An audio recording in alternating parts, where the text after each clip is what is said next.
Friends, we are talking about prospectus, the document of company through which company invite the public to buy the shares and debentures. હવે આપણે company ધારાની જોગવાઈ જોશું વિજ્ઞાપન પત્રના સંદર્ભમાં. બરાબર છે? બહુ કોમન પ્રશ્ન છે. એક પછી એક મુદ્દા લેતા જઈએ. આપણો પ્રશ્ન છે વિજ્ઞાપન પત્ર અંગે કંપની ધારાની જોગવાઈઓ સમજાવો. બરાબર છે?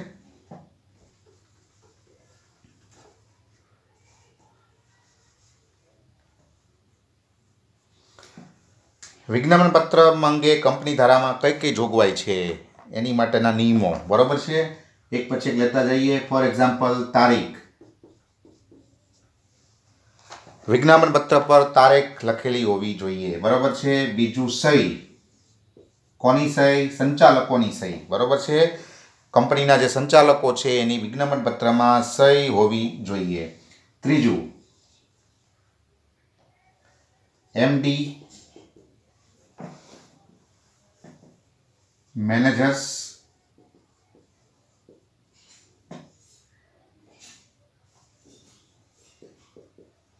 સાથેના કરારની નકલ. એમડી સાથે જે કરાર છે, મેનેજર સાથે જે કરાર છે એ કરારની નકલ હોવી જોઈએ. બરાબર છે? પછી નિષ્ણાંતોના નિવેદન અને લેખિત સંમતિ દર્શક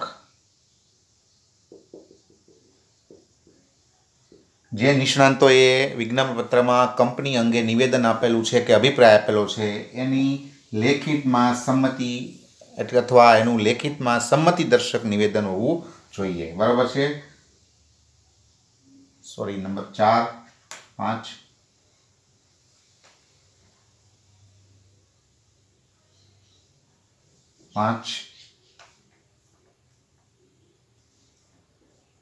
બેન્કર, સોલિસિટર, ઓડિટર વગેરેની લેખિત સંમતિ.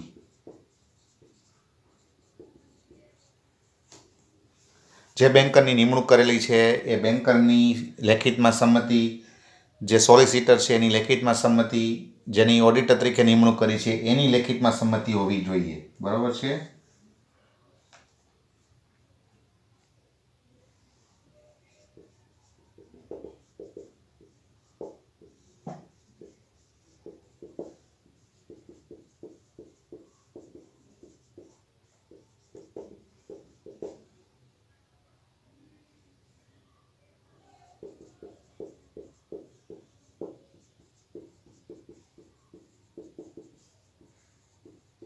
કોઈ નિષ્ણાંત છે એને પહેલાં નિવેદન આપ્યું, પછી એને પાછું એમાં સુધારો કર્યો. બરાબર? તો એ સુધારો શું કામ કર્યો છે એ માટે ફેરફારનું કારણ દર્શક નિવેદન પણ એને લેખિતમાં આપવું પડે. બરાબર છે? એટલે આ રીતે જુદા જુદા જે કાંઈ આ બધી બાબતો છે એ વિજ્ઞાપન પત્ર છે એમાં હોવી જોઈએ.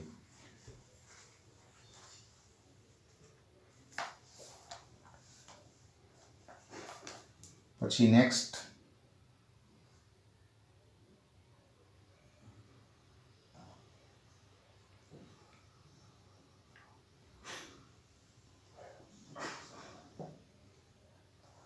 નોંધણી. વિજ્ઞાપન પત્રની નોંધણી કરાવવી ફરજિયાત છે. નોંધણી કરાવ્યા પછી જ એ બહાર પાડી શકાય. નોંધણી કરાવ્યા પહેલાં બહાર પાડી શકાતું નથી. બરાબર છે?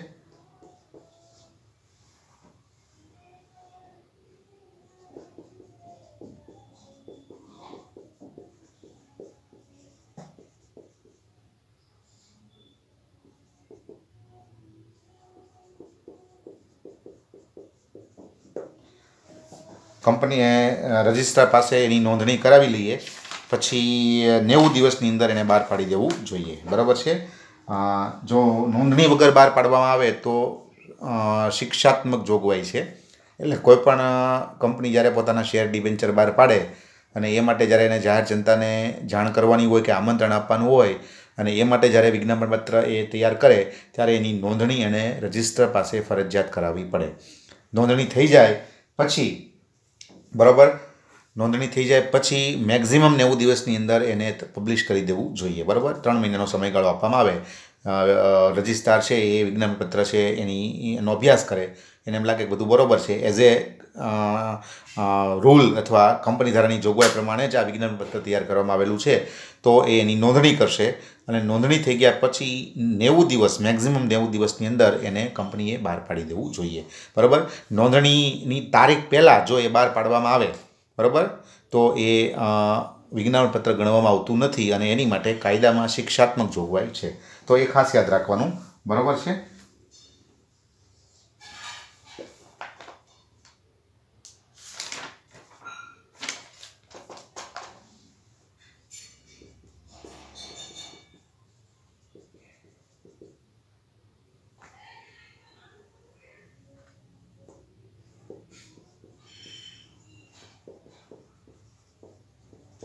કોઈપણ સ્વરૂપ, વિજ્ઞાપનપત્રનું કોઈપણ સ્વરૂપ હોઈ શકે. ઇન શોર્ટ, એ આમંત્રણ આપતું હોવું જોઈએ. બરાબર, કોઈપણ સ્વરૂપ દ્વારા તમે આમંત્રણ આપી શકો છો. એટલે કે જેને કહેવાય ને કે પછી એ કોઈ દસ્તાવેજ હોઈ શકે, એ કોઈ જાહેર ખબર હોઈ શકે, ટૂંકમાં એ કોઈપણ સ્વરૂપનું હોઈ શકે. પણ જે જાહેર જનતાને શેર ખરીદવાનું આમંત્રણ આપે અને જે વિજ્ઞાપનપત્ર તરીકે પબ્લિશ થાય, તે દરેક, પછી જાહેર ખબર હોય કે દસ્તાવેજ હોય કે પછી કોઈ પણ સ્વરૂપ હોય, તે વિજ્ઞાપનપત્ર જ છે. હા, એમાં સ્પષ્ટ લખેલું હોવું જોઈએ કે આ વિજ્ઞાપનપત્ર છે.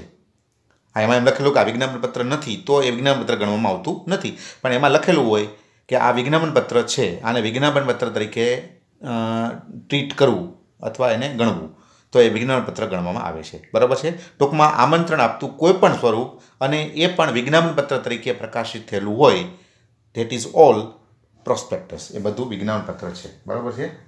તો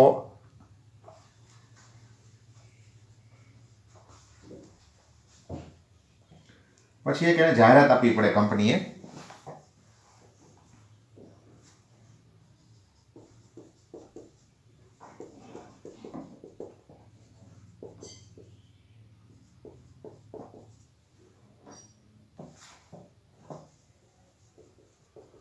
જાહેરાત આપવી પડે.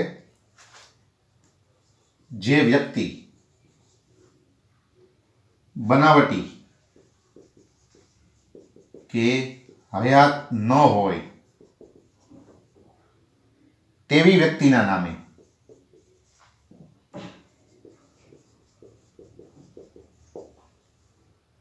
શેર કે ડિવેન્ચર નોંધાવવાનો કે ફેરબદલીનો કે ખરીદવાનો પ્રયાસ કરશે કે કંપનીને તે માટે પ્રેરશે,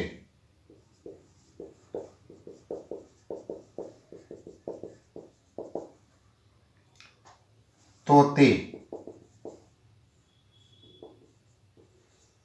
કંપની ધારા મુજબ 5 વર્ષ સુધીની કેદની સજાને પાત્ર થશે. જો આવી જાહેરાત છે એ વિજ્ઞાપનપત્રમાં છપાવી જોવે, જેથી કરીને કોઈ બનાવટી વ્યક્તિના નામે અથવા કોઈ મરી ગઈ છે એ વ્યક્તિના નામે શેર ખરીદવાનો કે નોંધાવવાનો કે પછી કોઈ પણ બાબતનો પ્રયાસ ન કરે.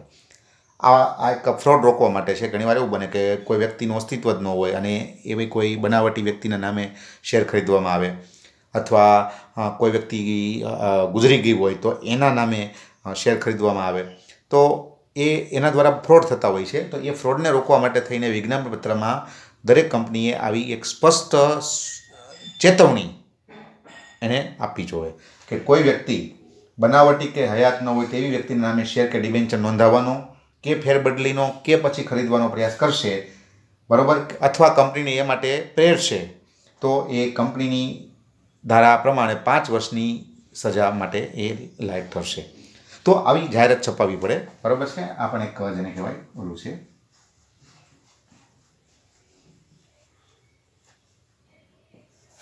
અને છેલ્લું 10,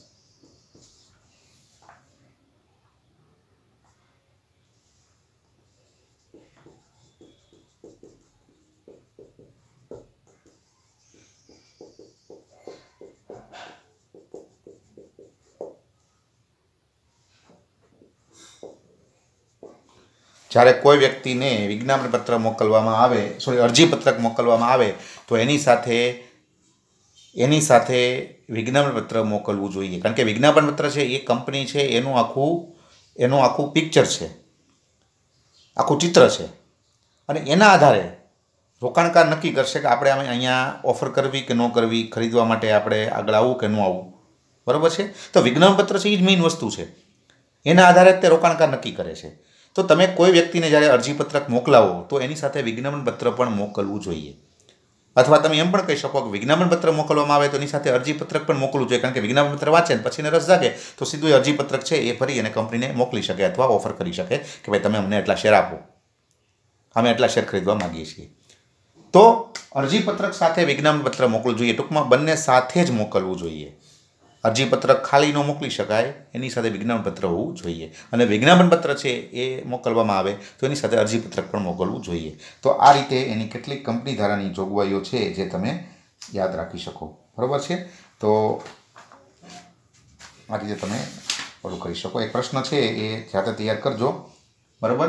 એ પ્રશ્ન અહીંયા આપણે હવે લેતા નથી, પણ તમે જાતે તૈયાર કરજો.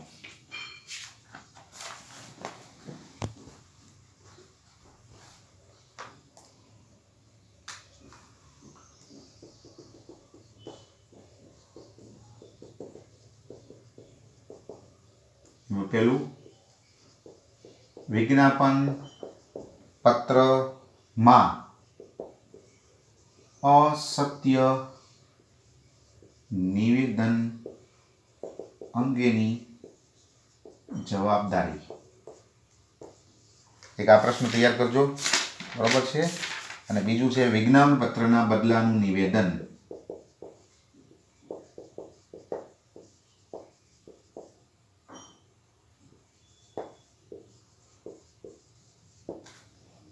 વિજ્ઞાપનપત્ર છે એની અંદર જો ખોટી માહિતી આપવામાં આવેલી હોય તો કંપનીના કેવા વ્યક્તિઓ કઈ રીતે જવાબદાર બને છે, એનો એક પ્રશ્ન છે બહુ નાનો એવો, એ તમે તૈયાર કરજો, બરાબર છે. અને બીજું વિજ્ઞાપનપત્ર તૈયાર કરવામાં ન આવે અને એનું બદલાનું નિવેદન આપવામાં આવે તો એ કઈ રીતે હોય છે એ બાબત પણ તમારે અહીંયા તૈયાર કરજો. તો બે નાની એવી ટૂંકનો જેવો પ્રશ્ન છે, નાના નાના પ્રશ્નો એ તમારે જાતે તૈયાર કરવાના છે. સેલ્ફ સ્ટડીઝ માટેના પ્રશ્નો છે, બરાબર. એ તૈયાર તમે કરી શકો. Thank you.